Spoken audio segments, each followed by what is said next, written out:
feel overwhelmed by trying to get your child to cooperate and manage their strong feelings? Does this leave your day feeling stressful and chaotic?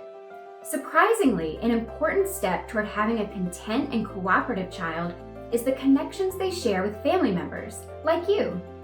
When we feel connected, we are more patient, better able to pay attention, and able to manage our feelings. In just 10 minutes a day, you can use special time to help build a more positive relationship between you and your child. So how does special time work? During special time, you enter your child's world of play by setting aside 10 minutes each day. Let your child choose an imaginative or creative activity, like painting, drawing, or building, then follow along. Begin by finding a quiet place that will help you focus on what your child is doing and saying. As you play together, watch your child play, describe your child's actions, imitate what your child is doing, and of course, be silly. Think of yourself as a sportscaster. Make comments to show that you're paying attention. Say each with excitement and interest. This will help your child feel special and important.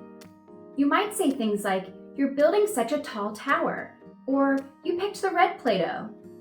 A good way to check your sportscasting is to ask, "Could someone listening from another room tell what my child is doing?"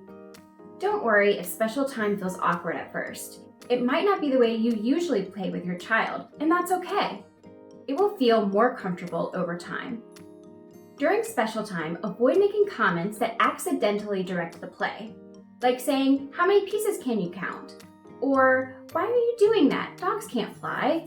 Or, "You should try to color in the lines."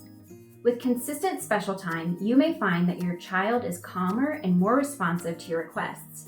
It will take time to reap these rewards, but stick with it. Your willingness to enter your child's world with undivided attention will mean the world to them.